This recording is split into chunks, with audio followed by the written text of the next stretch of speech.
give me a grade for OK's decision to do nothing besides re-sign their own guys. No, they get an A. I mean, like, what so are they you get an A for really that, but you're a skeptic supposed to be doing? I just don't. I think we overrate. Like, we think that these guys get frozen in time as people.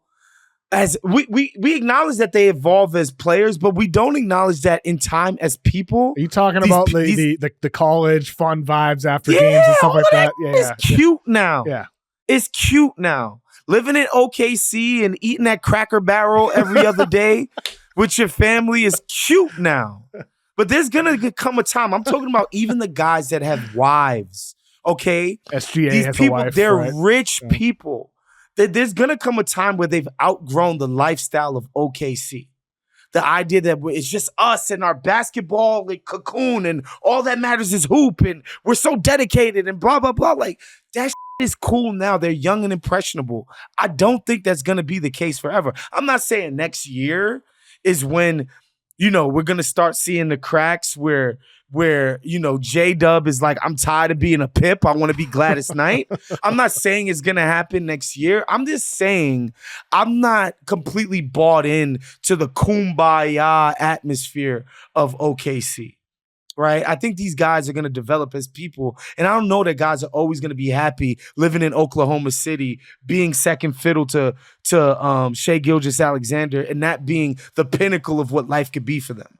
I'm not convinced of that. And maybe I'm crazy. Maybe I'm just projecting stuff that isn't there. I'm just like, guys, like, no disrespect to the prairie. No disrespect to the heartland. I got love for real America. I got love for the meat and potatoes down home Americans. I'm not being a city slicker. I'm just telling you that young, rich was over here. I'm just telling you that young, rich, black dudes, some of them might freaking get tired of it. That's just something I'm putting out there. Whatever. I haven't reported this. I'm not on close friends basis with any of these guys. I'm just talking about human nature here. You don't get the green circle with J-Dub and SGA on Instagram? They didn't put you on the close friends? No, I'm not on the close friends. How about yet. Chet? Not yet. But Chet is still my guy. Shout out to him full court. Fitz-Alum. I think they played the offseason perfectly fine. They're all still hanging out together. They're going to Caruso's wedding. Fine. And Chet they got in that young white guys. suit and all that.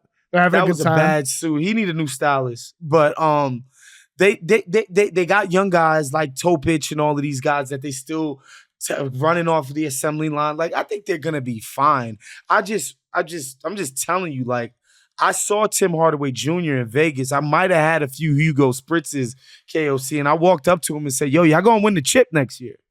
So just remember you heard it here first, okay?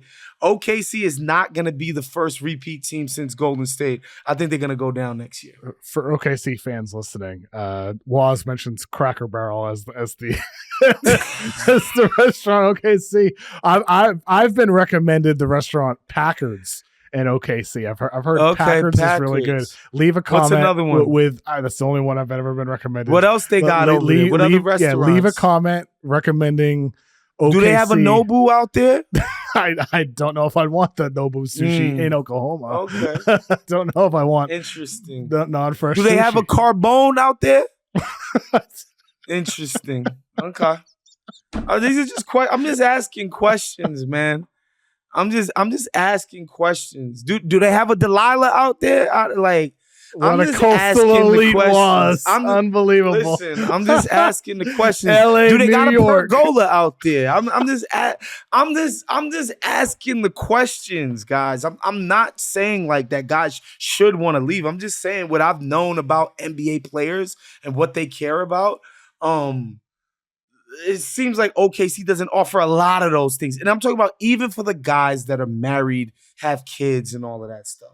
It's a great city for the average American. Yes, the average American would love to raise their family in a city that possesses the qualities of Oklahoma City. I agree. But we're not talking about average Americans here when you're talking about NBA players. That's all. I'm just pointing that out. But at the same time, that might be true. But if this team continues to win 60-plus games and they have a good group of guys, and you feel like they have a chance, but if you feel like you have a chance to win to be a dynasty if you feel like you have a chance to be part of something bigger than you, why would you not want to invest in that and be part of that? It's KOC, stop it. That sounds good to you and I on the outside looking in. That's not how these dudes are wired. But some operate that way. Not everybody. Not everybody just wants the bright lights.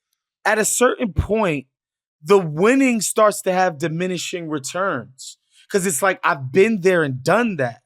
Like sometimes I want to conquer something new.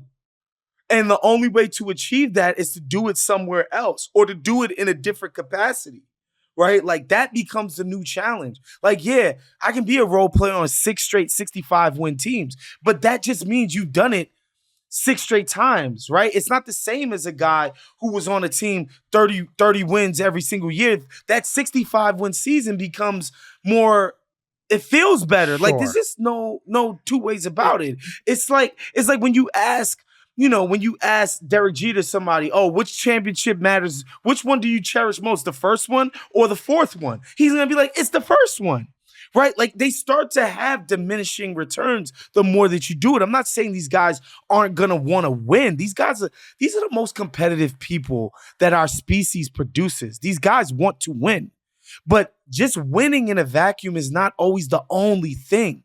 There's different things that soothe these people's egos, KOC.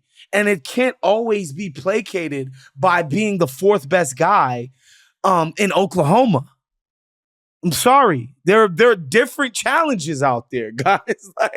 I'm just acknowledging that truth. I'm not breaking up the team next year. I'm just saying everybody projecting 10 straight years of 60-plus wins for OKC.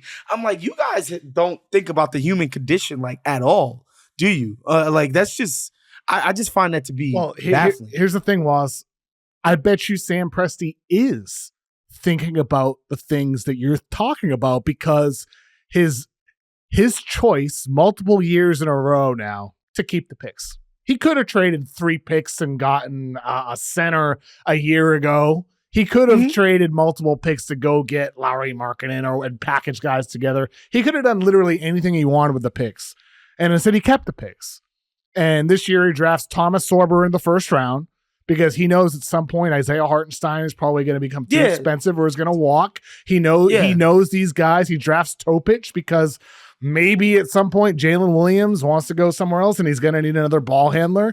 I think Presti is keeping the picks because he knows that he's going to have to turn things over. 100%. Because the financial aspect of the NBA with the CBA, you're naturally going to have roster turnover quicker and more often than ever before because of the CBA. And B, because of the human element that you're talking about, where there's going to be a guy that decides they want to go. I think it's going to happen. Teams always are changing. It happens in every sport, in every league. And with OKC, it's inevitable that somebody's gonna leave or want to leave at some point. It's just a matter of when. By the way, I can already hear like OKC fans being like, these fucking idiots are trading our guys already, and we just won our first one. Nobody's doing that. I'm not doing that. I'm just saying the way the media generally portrays it as if these guys are gonna rattle off. Who does that? Everybody, bro. Kev, everybody. It's like, okay, all of these picks, the picks are to replenish the guys that are eventually going to leave. That's why they're keeping the picks. Yes. It's like, we're going to have to replace the Hartensteins. We're going to have to replace the Carusos. Like, eventually some of these other guys who want cheap deals are going to demand way more money. They're going to get poached by other teams. Like, all of that stuff. Like, and I'm acknowledging it. And I want to say, too, Sam Presti, I was a bit of a Presti skeptic and hater. The minute he got Paul George to re-sign in the Prairie, after that man told people for 5 years that he wanted to be in Los Angeles, he got him to re-sign. I was like, yo, this guy is the best at his job. There's nobody better at connecting on the human level, seeing the bigger vision. Like, there are people that like understand how the cap works and how you gotta, allocate talent and blah, blah, blah, blah, blah. But like him being able to connect with the dudes on a human level while also sort of understanding the holistic elements of putting a roster together, I think is brilliant. He's one of the best. And also, don't get it twisted. He had Kevin Durant eating out the palm of his hands in them early OKC years. But if you ask KD, would you ever go back to Oklahoma? No, I'm not doing that no more. I'm too big. I'm too global. I'm too much for OKC. And I think that will always be a limiting factor for OKC. That's all. That's all I'm acknowledging. And I don't think they're going to win the championship next year. I can't. Just throwing that in there too. What's your prediction to represent the West right now? Is it Houston? Oh, Denver. KD? Is it Denver? What do you Denver. get? Denver. Okay. Denver is just the improvements that they made. Like, we gotta understand, like, these are the guys that gave OKC. I mean, until the Pacers, honestly. Again, like, we're pretending OKC is like this. They were about to lose Game 7 to the Pacers, okay? Like, why are we pretending that this is like the Kevin Durant Warriors we're watching here? It's not. They're probably the league's best team and most talented. They're great. They're going to be right there. They have as good a chance, if not better, than every other team in the NBA to win the chip. They're entrenched in contender category, but that doesn't mean that they are just a cut above everybody else. I don't personally believe that. And so, to me, I think Denver has improved on the margins, and even the series that they lost, you just got to think if, like, they didn't have to play like Pickett and Strother and DJ, and like, you just got to believe if they didn't have to do these things on the margins, they would have won that series. You know what I mean? And so, to me, they've made the necessary improvements, and the championship pedigree is there. Jokic, to me, is still on a level of his own, as the best player in basketball right now. Give me Denver for the championship, KOC.